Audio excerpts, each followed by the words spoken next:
Hello बच्चों, आप सभी का स्वागत है मेरे YouTube चैनल सरल हिंदी पाठशाला में। बच्चों, पिछली वीडियो में हमने बहुब्रीहि समास के विषय में पढ़ा था। आज हम द्वंद्व समास और अव्ययी भाव समास के विषय में पढ़ेंगे। चलिए देख लेते हैं बच्चों, हमारा 5वां समास द्वंद्व समास है। इसकी परिभाषा हमसे क्या कह रही है। जिस समास में दोनों पद प्रधान हों और जिसमें पदों को मिलाने वाले समुच्चय बोधक शब्दों और, तथा, या, अथवा, एवं, ये समुच्चय बोधक शब्द हैं बेटा, का लोप हो गया हो, मतलब वो गायब हो जाएं, उसे द्वंद्व समास कहते हैं। तो हमारी परिभाषा क्या कह रही है बच्चों कि दोनों पद प्रधान हों, पहला भी और दूसरा भी। चलिए अब हम समझ लेते हैं एग्जाम्पल्स के माध्यम से। अभी क्लियर हो जाएगा कि दोनों पद प्रधान क्या कहा जा रहा है। जैसे हमारा पहला एग्जाम्पल है बच्चों, गंगा यमुना, दोनों नदियां हैं, दोनों बराबर महत्वपूर्ण हैं, है ना। तो इसलिए ये दोनों पद प्रधान हैं, ठीक है। तो इसका समास विग्रह हो जाएगा गंगा और यमुना।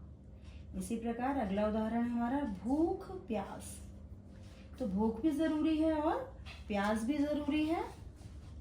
तो भूख और प्यास बिल्कुल बराबर महत्वपूर्ण है बच्चों, इसलिए दोनों ही पद हमारे प्रधान हो गए और इसका विग्रह हो गया बेटा भूख और प्यास। अगला है हमारा हानि लाभ।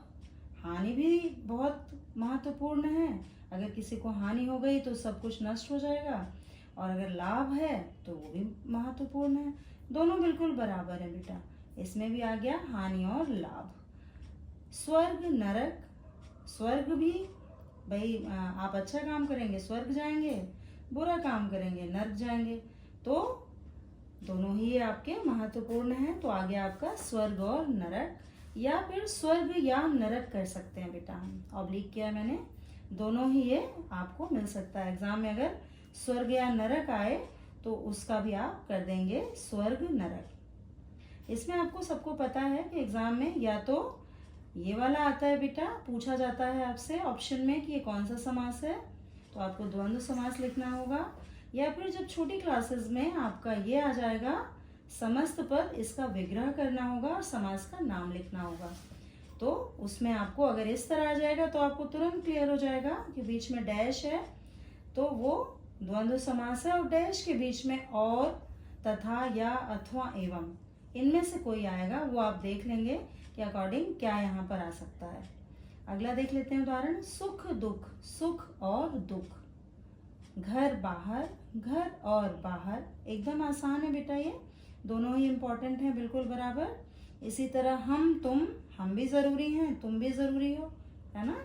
तो दोनों ही बिल्कुल बराबर के महत्व वाले हैं, इसलिए ये द्वंद्व समास है। इसका आपका विग्रह हो गया हम और तुम। अगला है गुरु और शिष्य, गुरु तथा शिष्य, और एक और हो सकता है इसका गुरु और शिष्य। दो ऑप्शन दिए हुए हैं, ध्यान दीजिए। तो अगला हम देख लेते हैं बेटा, जीवन मरण, दोनों ही जरूरी है ना। जैसे ऊपर गुरु शिष्य जरूरी है, बिल्कुल बराबर के महत्व वाले हैं, ऐसे ही जीवन मरण बराबर महत्व है। जीवन अथवा मरण इसका हो सकता है बेटा, ठीक है। जीवन और मरण भी हो सकता है बेटा, जीवन अथवा मरण भी। ऐसे ही अगला देख लेते हैं, राम लक्ष्मण, राम एवं लक्ष्मण भी हो सकता है, और क्या हो सकता है, राम और लक्ष्मण, ठीक है बेटा। द्वंद्व समास तो बेटा बहुत ही आसान है, आपने देख लिया। अब चलिए, मैंने इसीलिए आज दो समास ले लिए हैं, दोनों ही बहुत ही आसान है, समझ लेंगे आप तो बिल्कुल कभी कोई परेशानी नहीं होगी। चलिए देख लेते हैं अगला हमारा समास बेटा, अव्ययी भाव समास। अव्ययी भाव समास, जैसा कि नाम से ही क्लियर हो रहा है बेटा, यहाँ पर इस समास में हमें अव्यय मिलेगा। अव्यय क्या होता है बच्चों, अव्यय होता है जिसका कभी व्यय ना हो, जो कभी खर्च ना हो, जो कभी बदले नहीं। अव्यय, व्यय मतलब खर्च होना, अव्यय मतलब खर्च ना होना, व्यय ना होना, नष्ट ना होना, ठीक है। परिभाषा देख लेते हैं, जिस समास में पूर्व पद प्रधान मतलब मुख्य हो और वह अव्यय हो तथा उसके योग से समस्त पद भी अव्यय बन जाए, उसे अव्ययी भाव समास कहते हैं। नीचे मैंने आपको अव्यय का अर्थ भी क्लियर कर दिया है, जो कि अभी बताया मैंने, जिसका व्यय न हो, व्यय मतलब खर्च न हो, या जो कभी ना बदले। चलिए अब देख लेते हैं हमारी परिभाषा जो कह रही है, जिस समास में पूर्व पद प्रधान हो और वह अव्यय हो तथा उसके योग से समस्त पद भी अव्यय बन जाए, उसे अव्ययी भाव समास कहते हैं। हमारे एग्जाम्पल में देखते हैं, हम क्लियर हो रहा है। हमारा पहला एग्जाम्पल है बेटा यथा विधि, विधि के अनुसार। यथा का मतलब यहाँ है अनुसार। यथा क्या है बेटा, एक अव्यय है और विधि एक शब्द है, तो यथा हमारा महत्वपूर्ण है, उसके अनुसार हमारा विग्रह हो रहा है, विधि के अनुसार। अगला है बेकाम, बेकाम में बे जो है वो क्या है, अव्यय है, काम एक शब्द है, तो बेकाम बिना काम के। ऐसे ही यथा संभव में यथा अव्यय है और संभव एक शब्द है, ये दोनों मिलकर पूरा ही अव्यय बन गया है, अव्ययी भाव समास बन गया है। जितना संभव हो सके, इसका विग्रह है बेटा। इसका विग्रह बेटा इसी का अर्थ होता है, हालांकि सभी में उसी का अर्थ होता है, लेकिन इसमें तो बिल्कुल ही अर्थ ही होता है।